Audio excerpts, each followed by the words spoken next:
cut into the object. So what I'm going to do is I'm going to go from front on, and I'm going to bring up the splines menu. I'm going to create a circle, and then with snaps on, and remember I've got that vertex mode on. Now you can see when I hover over that inside little loop, there's a little yellow circle that comes up. And I'm just going to drag it out, and you'll notice that even though I let go, it's kind of just bugging out a little bit because it's trying to snap to different points. When I let go, it's going to just be whatever size it's snapping out to. So I usually like to go in and just scale this vertice. Now you want the circle to be inset so that this corner point here, and sorry, I should make note, when you first create a circle in Max, I think the steps is set to 5, but you can see there's too many polygons here for us to work with. So I'm going to bring it all the way back down to number 2, and that's the level of interpolation we need. So once again, I'm just going to scale this until it's rough, so this corner point is roughly in line with that edge loop. We're going to have to go in and weld those a bit later though. So now the next step is to actually go into the Edit Poly and go into the Compound Objects menu, and this is where we can do a shape merge. And what a shape merge will do is it will project from the view you're in the spline you're about to select onto the surface. It's going to project that topology. So I'm going to hit Shape Merge, pick shape, and then select the circle. It's an old technique I've always used for ages, but once again you'll see that Max is a little bit buggy when it comes to doing things like this, and it's probably going to introduce some vertices that we don't want. So you'll see when you're finished, it's going to be called a shape merge. You just want it to go back to being an editable poly object, and there you go, like predicted. There's a lot of vertices here that shouldn't be there. So we just need to go in and clean those up. So using Target Weld, I'm going to go in and just one by one clean these up. And when you do have a 5-sided point like this, I usually just bring this edge loop down. And if you ever needed to clean up that polygon distribution, because you'll notice that now the difference in edge length between here and here is different, usually you can just go in and just, with edge snap turned off, just drag that up until it's the same height. So just zooming in one by one, I'm just getting rid of those unwanted loops. And it was these corners here that I said that I wanted to go in, so I'm just going to select those, and I'm just going to weld all these, and just keep removing these unwanted vertices.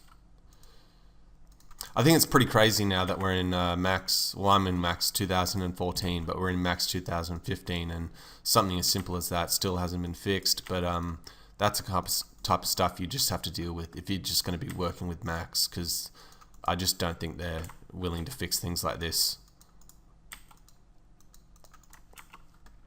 Okay, so I've done a cleanup now.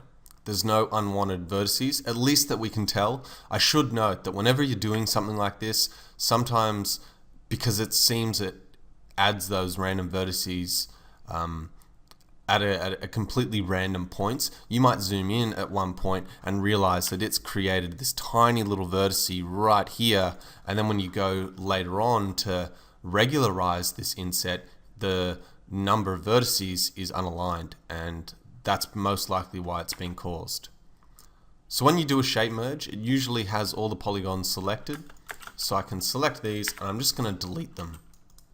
The next step is I'm going to go into the border and shrink this and put a regularize on.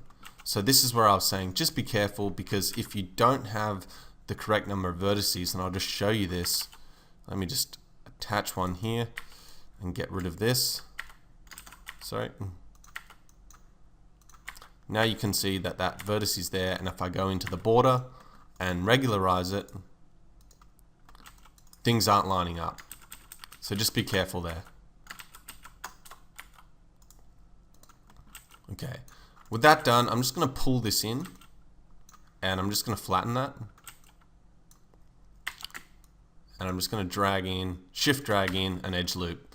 At this point, I want to put a turbo smooth on. and see where we're at. So as is, it's a pretty good shape, but we're not quite there yet. Let me just go in and add a little bit more detail to this inside part.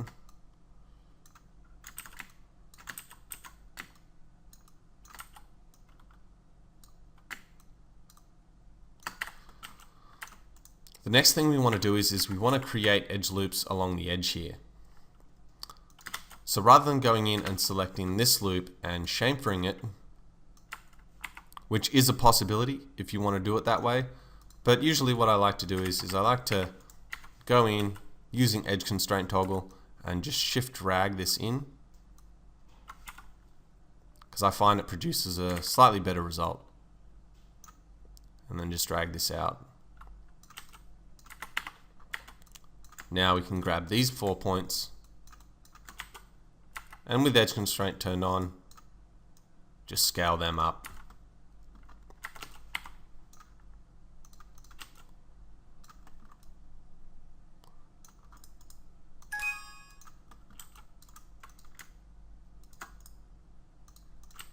And there you go. That pretty much wraps up how to create that type of shape.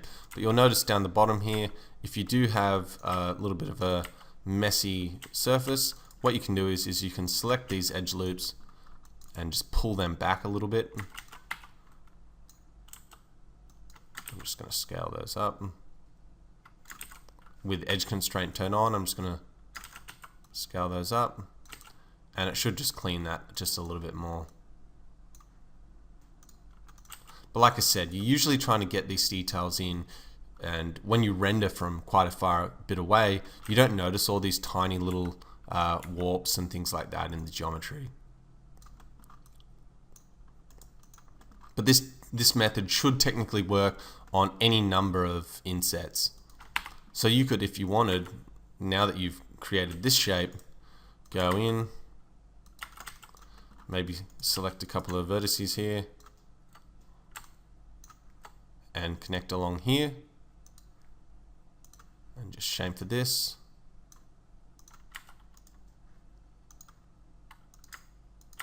Connect in here with 2 more.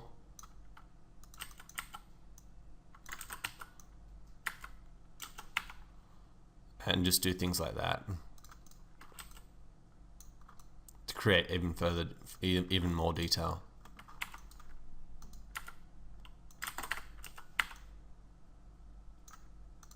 And you can see it smooths, not perfectly fine, but you'd be surprised how much detail goes into my character models and things that do have tiny little problems like this, but when you render it from back here, you just can't tell. So I never really found the point in wasting time going in and making sure absolutely everything was perfectly clean when you can get away with things like this.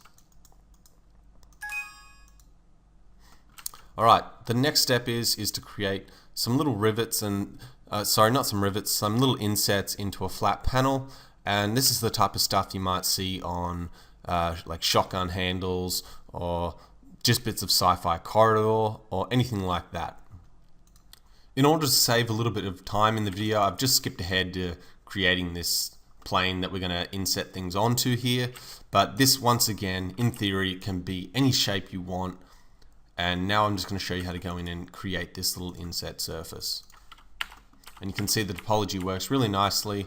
It doesn't produce any pinching, and it's extremely low res.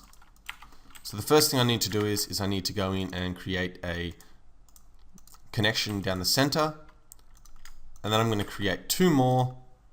And once again, this is where I like to go in and just do this. We can just leave these on the outside. Actually, I'll get rid of them. I'll get rid of them because we're going to tile this later. The next step is to go in and create these connections. Now what I want to do is I want to go in and weld these vertices towards the center here and get rid of the ones below. So now you can see we're left with 2 triangles. But what we're going to do next is we're going to go in and select this edge loop and we're going to chamfer it. And once again, depending on how hard you want this inset to be, this is where you'll define how wide this is. You'll notice that throughout my career on objects, I always go very soft with things. I don't like making things extremely sharp in 3D, because what that means is it means when you need to go and anti-alias those edges, they're too small and it's just making more work. So my style slowly shifted towards softer edges. Now we can grab all of these vertices here and weld them. And that's just going to leave us with a really nice clean bit of geometry.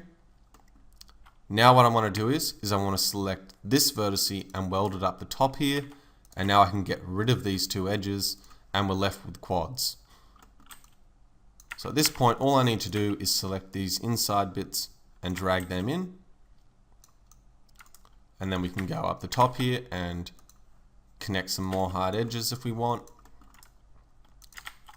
We can do the same for there. But if I put a turbo smooth on this now, you can see it works perfectly fine. There's no problems with it. And it's as low res as you can physically make something like this. So at this point, really the only thing to creating multiple little bits is to once again I'm just going to go to the pivot of the object and I'm going to snap it towards the edge here. So I just need to take off turbo smooth when I do that. I'm going to go into the effect pivot and snap that to the edge there. And now I can just duplicate this.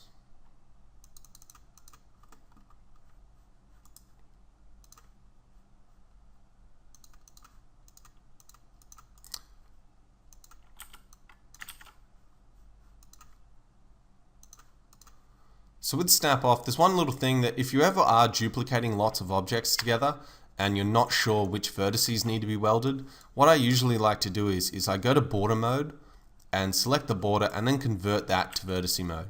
So now it's only got the vertices selected where you don't have unwelded surfaces, and obviously the outer edge.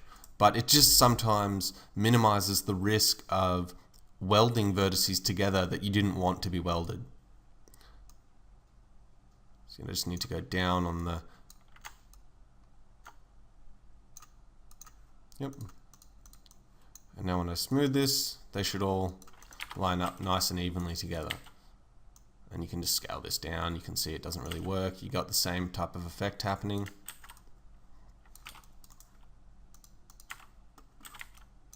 But it's probably a good idea to go in and add one more edge loop up the top here just to harden this top edge off.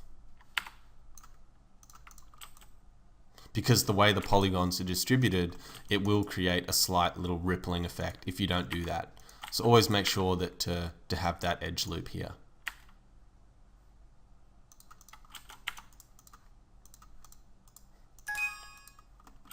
Alright, so we're working our way through some of these objects now. There's only 2 more to go. Now the next bit of detail wasn't exactly requested to me, but I thought I'd include it because it's quite an annoying thing to create without pinching. And that's kind of a inset edges on cylinders like this. In order to create it, we're going to start with a 20-sided cylinder. And what I'm going to do is I'm just going to bring this up here and apply a shader. Then I'm just going to bevel in, and once again, once you know the angle you need this to be, you can't change this after because there's too much topology running through it. So you need to get the height and angle of this done correctly at the start. So just pay close attention to that when you are working on something like this to get it right now. Now I'm just going to delete that inside bit. Now I'm going to delete this bit also. And what we're left with is just a angled cylinder. And I'm going to connect twice in between that, and it's just going to be an even connection. Now I'm going to go in from above and delete everything but a quarter of it. And from here, I can just... Actually, before I go in and delete that, I can just go in here, and I'm just going to connect from one side to the other. Now I can get rid of all those polygons. So now we've got the cut we need. Now I'm just going to go in and get that circular shape happening by creating some symmetry.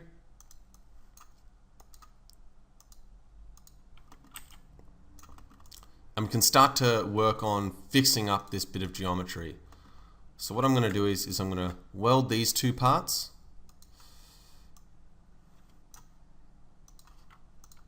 And then target weld this bit here. Now what I can do is on this bit, I can connect up to here and get rid of this point.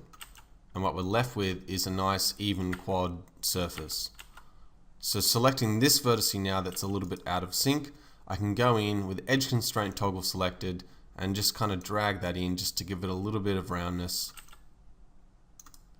And I can pull these edge loops up because I want them to kind of run along that edge.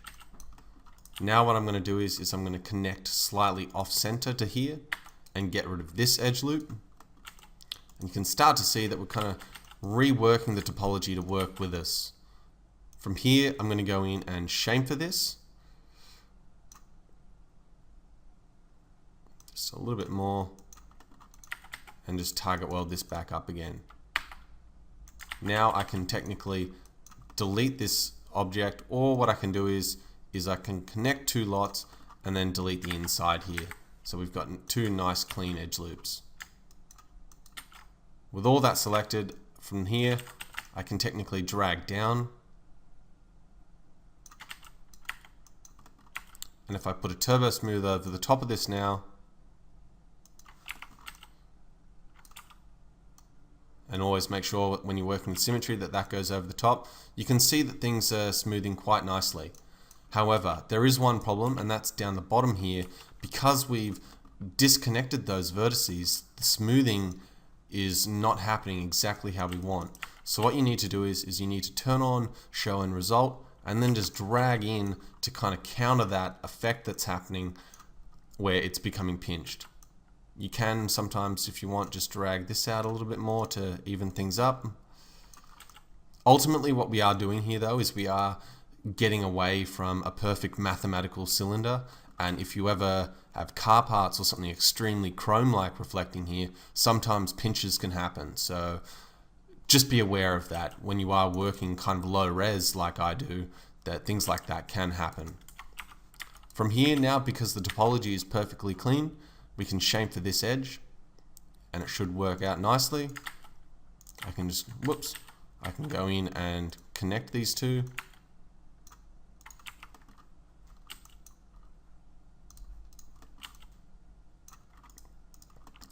When you're happy with it, and like I said, you may need to go in and just play with some of these shapes, even if it means not having a perfect circle anymore.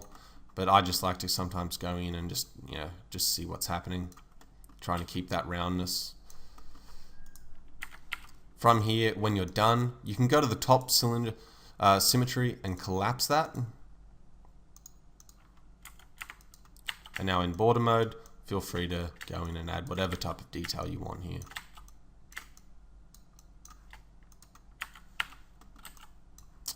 And there you go. It's a nice, quick and easy method to create a really cool shape and a really cool detail. There's a lot of opportunities to use something like that to add some complexity to maybe some like sci-fi riveting, where the rivet isn't just a simple cylinder, it's got some crazy detail to it. And when you have enough of these and when you render them, it can be enough to kind of wow people when you've gone in and put the effort into little bits of detail like this.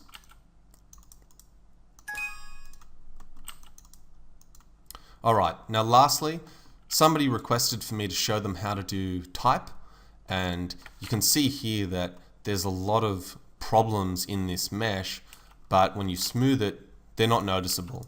And as usual, whenever you have a flat surface, I mean, if you're willing to put the effort in, feel free to go in if you see things like this and just clean them up. But if you aren't and you're lazy like I am, once again, when you look at the turbo smooth object here, everything's still quads, and this is a perfectly flat surface, so you can get away with it. So I always like to do the absolute bare minimum, A, to save my wrist from being in pain, and B, just because a lot of the times it's not necessary to go in and refine things to the point of perfection, especially in CGI, where there's a lot of a lot of the time, the more obvious flaws in your renders are shaders and lighting as opposed to the modeling. You can actually get away with a lot more than you realize if you have nice realistic shaders. Alright, to create this object, I'm going to go in, and what I'm going to do is I'm going to use 3ds Max's text tool. I'm just going to click in the viewport, and feel free to type in whatever you want. For this one, I'm just going to hit go, just make it a little bit simple, and I'm going to change the font. Once again, if you want to change fonts and you don't want to have to manually go in and select all these, a cool little tip is if you select in here, you can just use your scroll to find the font you like.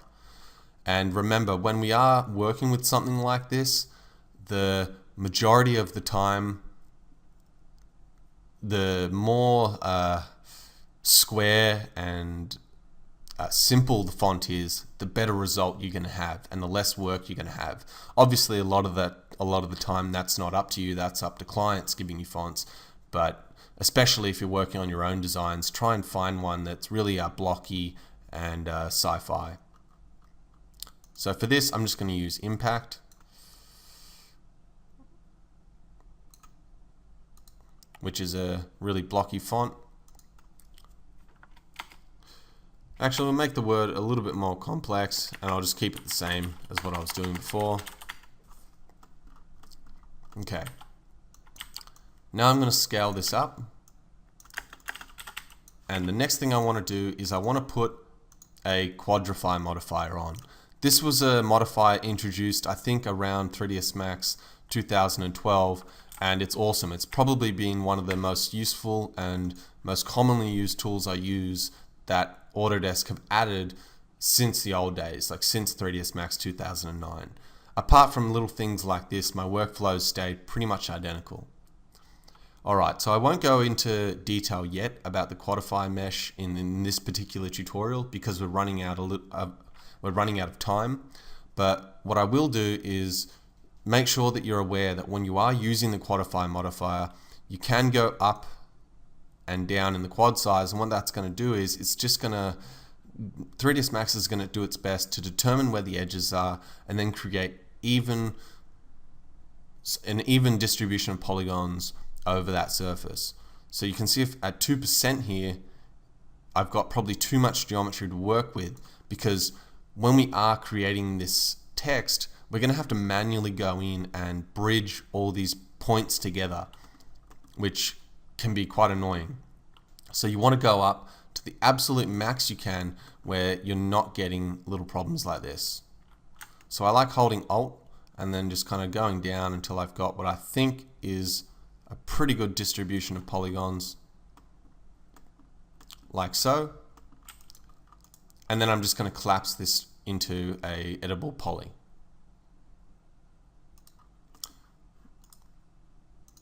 Now from here, I'm going to go to the border and I'm going to hit extrude, and I'm going to reset these, and I'm just going to do a tiny little inset here, and this is going to serve as the edge loop that's determining the hardness on the inside of this inset. With that border still selected, what I can do now is drag outwards, and you're probably going to want to drag out once to create the hardness on this inside bevel. Then again to determine the depth of the inset. Once more to determine the hardness for the outside edge. And now we want to use extrude again, but this time I'm just going to use the height tool, the height options, just to create a little bit of a border around this bit of geometry. So from here, it really basically is just grunt work. It's just going in and connecting everything up. So I'll quickly run through that with you and show you what I'm talking about. So what I'd like to do usually is I'll probably select, and the reason I wouldn't do it this way is because I'm just quite lazy. What I'd probably do to create text on, I think the person requesting it was asking to do the text on the inside of a wrench. Sometimes you get some mechanical information required on the tool to be inset in. And if you're not prepared to do it this way, which is the slow and boring way, what I would probably do is right at the end of modeling the whole tool, I'd go into ZBrush, subdivide it a few times, then use a Photoshop file to displace in that text. I'll just draw out the text and displace it in, and then use the optimization on the model, which is a little bit lazy. You're not going to end up with a nice clean object, but it gets the job done. I think it's been quite a while since I've done text like this. So then from here, you just want to drag up some points to start working with. You can just start connecting these off. Always try and find the absolute bare minimum to do. So I'm just going to drag out some points here. Now I'm going to bridge these two. I can bridge this tool. I can probably bridge this polygon and this polygon. And you just work your way through it. When you get to areas like this, I can just go in and cap them off. And then from there, it becomes a little bit easier when you just go in, and like I've had from the beginning, I've got G connected to the connect options box. I can just start connecting in vertices. Trying to keep them quads, but it doesn't matter if you don't have them quads. You can see here, we don't have any. But basically, I just try and find the furthest areas away, and then we'll just cap in, because it's much easier to select vertices than to go in and bridge things one by one. If you ever don't have enough topology, feel free to always go in and cut your own, just to make things a little bit more even.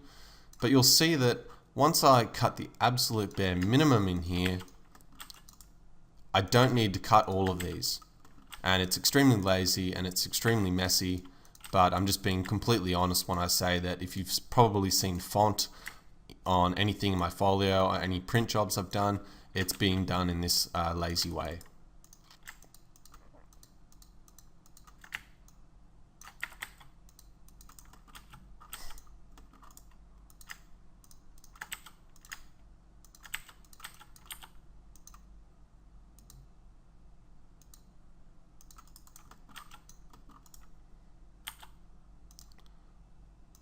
Feel free to go in and add some more geometry.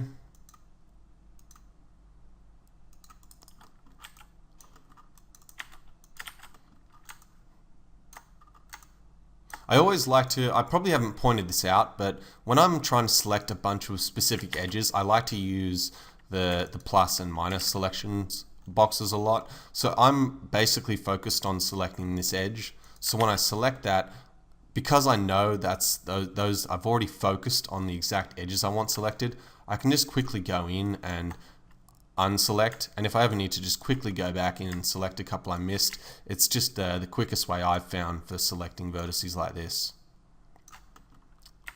Now I'm just going to go in and weld these.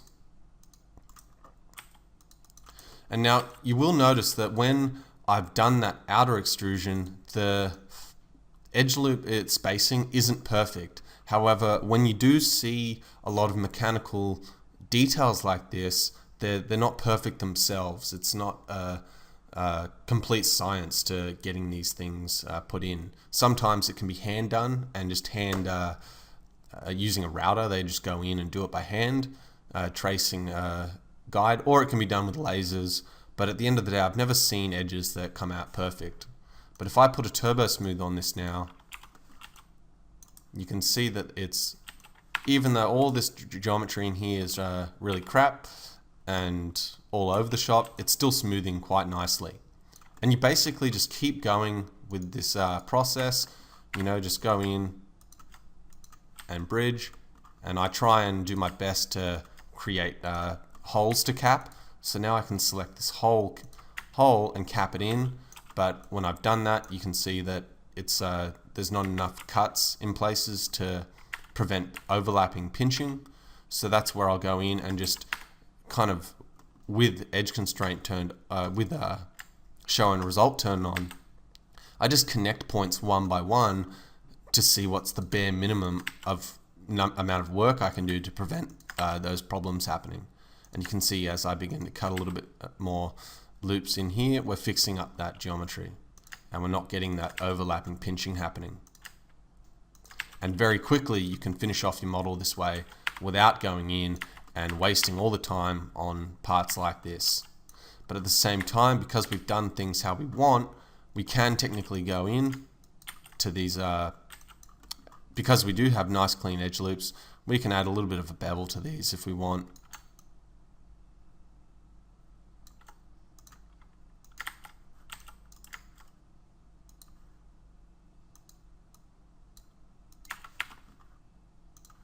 And you know, you get the point. You can kind of see how that works. And then basically from the outside edge here, all you need to do is just find a way to terminate these edges and get them flowing into the rest of your model. So I like to just try and isolate around the object. You can see up the top here where the text is, I've created some flat, perfectly flat border. And what that means is when I do have a larger object to fill out here, it's much easier to go in and get rid of geometry like this. Let me just show you. I'm just going to go around, because once again that's flat. If we have too much, we can just start going in and welding points together so that they will meet up with whatever geometry you have on the outside. So I'm not going to waste your time and go in and show you just how I'm just going to slowly finish that off, because you can see it is quite simple. You just keep going and you just keep capping off, bridging off the lower extremes and the upper extreme of the text, and then just fill it in, and then just go in and once again just connect those up. And when you've done the work, you'll end up with a nice clean bit of text. So there is one last thing I want to show you. You'll notice on the inside here we don't have hard geometry, so that's where you can go in if you want and just chamfer this to create that hardness. And once again, it's just down to how much work you're willing to put in to create clean edges, but I wouldn't advise manually going in and cutting edge loops like this. I do find it's more simple just to chamfer them.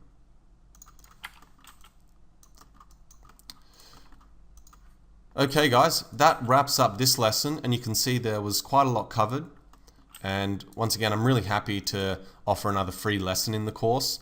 I should say at this point in the course, I do look at kind of the feedback I'm getting online, and I know a few of you have said that the course isn't covering anything advanced yet, and I'd completely agree with that. I'm just trying to, up until this point, get you familiar with reworking with a lot of tools, getting a lot of repetition happening. But I'm happy to say that lesson 8, which is going to be the next lesson, is finally we're going to go into a bit of design theory and how you can start to create some of your own designs, some of your own shapes, using everything that's been taught so far in these kind of fundamentals. And you'll see how that all comes together, and we'll spend the next third of the course going into some design theory.